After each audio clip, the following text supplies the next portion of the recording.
Kumusta mga kasolo? Kasolo nanay, sulo tatay, sulo sa buhay. Huwag nyo tignan yung puting buhok ko Kasi this month is my birth month. 65 na tayo. So 65 na yung puti ng buhok ko. Kaya huwag nyo tignan yan Okay. Supposed to be today is Friday, day off dapat, diba? So, walang day off dito kasi ang alaga namin is bedridden. So, I have very good friend. Dumadaan siya dito sa akin pagka Friday. Kasi siya may day off. Every Friday may day off siya. So, binigyan na naman niya ako ng mamasitas. So, dalawang mamasitas. Na pang-asim yun mga kasolo.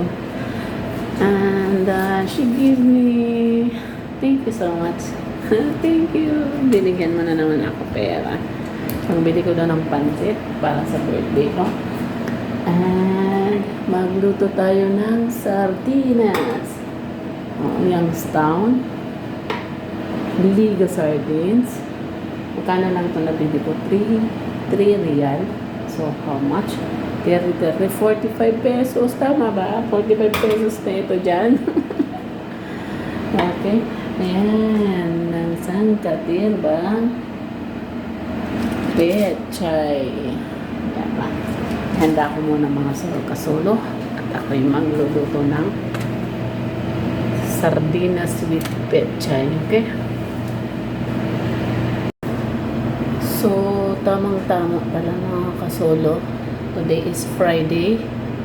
Kaya bawal yung karne, di ba? Good Friday. Bawal yung karne. Okay? So, para maglasang karne, gamitin natin yung taba ng tupa. Ito na yung pinakamasustansyang taba na pwede mo gamitin sa pagkain. Ginawa ko itong mga kasama. So, ayan. Meron tayong taba.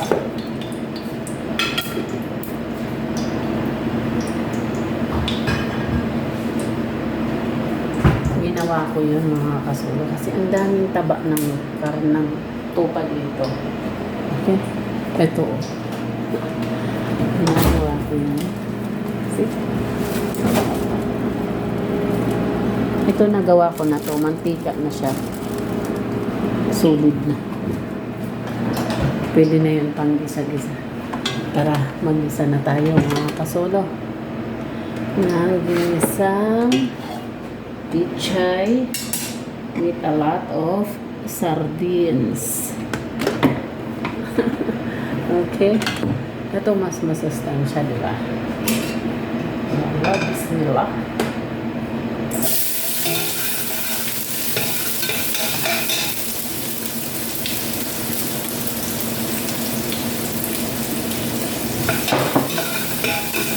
Pakuloyin natin yung pinahantawang natin.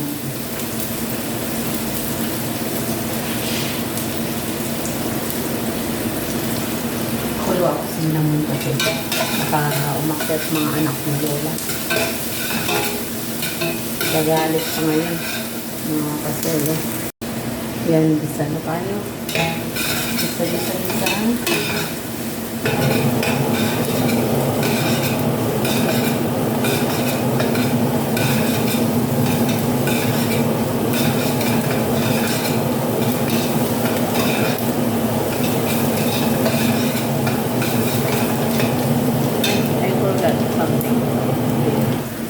Kamatis. Gayat muna tayo kamatis.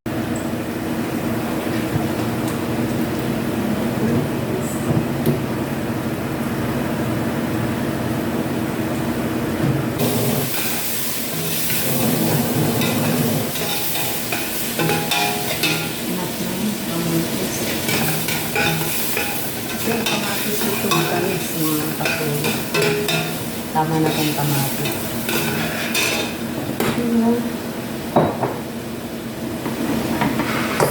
So, Sunod na natin ito.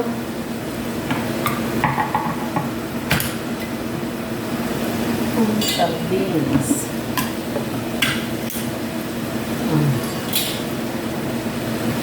Sama-sama na together. Ano yun na natin yung kamatis.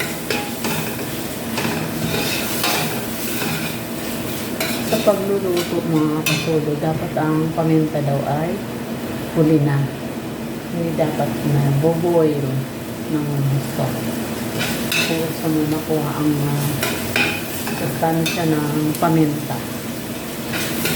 Diba? Marami na mga dapat.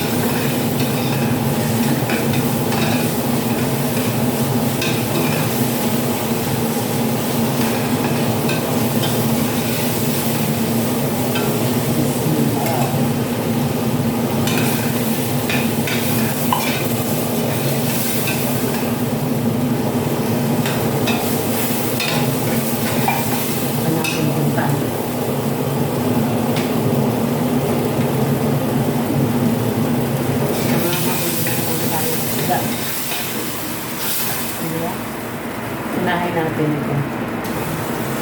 Natin lagay yung dahon. Hindi na.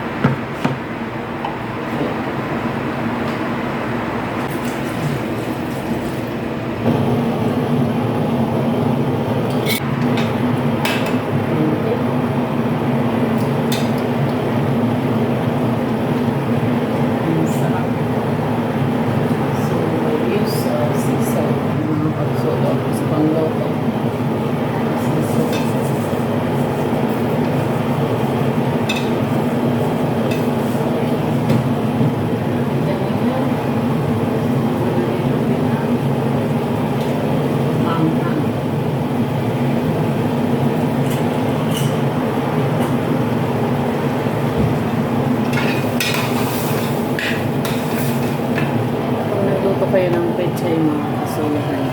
Unahin nyo yung tangkay. Palambutin, di ba? Tcharan! Bago natin sunod ito.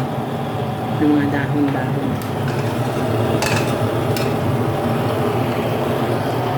Ayan mga kasulahan. Magsasaing na tayo ng isang kaldero. Kanin. Kahapon hindi ako kumain ng kanin. So, pag nagluto kayo ng isda, magpakulo na kayo ng cinnamon para habang luluto tayo yung amoy ng isda mawala na sa detacha. Wala na ito laman. Dagdagan natin cinnamon or lemon, balat ng lemon, balat ng orange, huwag nyo yan itatapon kasi pangpabango yan sa bahay. Lalagain nyo lang yan mga aso. Lemon, tapos balat ng orange, huwag nyo itatapon yan. Pag nagluto ko yan ng isda, gaya nito. Pag nagluto kayo ng isda, magpakulo na kayo ng mga balat-balat. Mga balat ng orange. Huwag nyo tatapon yan mga kasolo. At huwag nyo tatapon din ang mga ulo ng pritong isda. May pagpag ako nito. Pangsahog ko yan sa munggo. Kaya hintayin natin lumambot ito bago ilagay ito. Kasi ito mas matigas, di ba? Para lumambot siya ng gusto. Bago ilagay ang dahon. Kaya mamaya kakain tayo.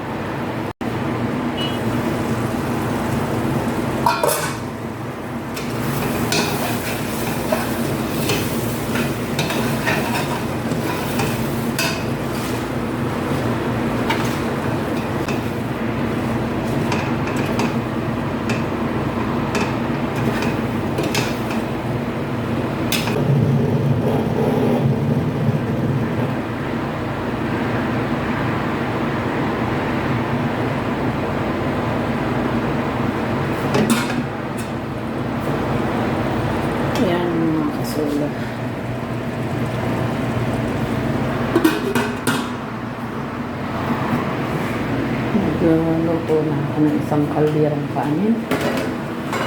Palambutin ko lang yun sa mahinang apoy. Mamaya kakain na tayo. Idaan na lang natin sa kain yung day off. Yalla. Tara mga kasolo. Ang pechay na may sardines.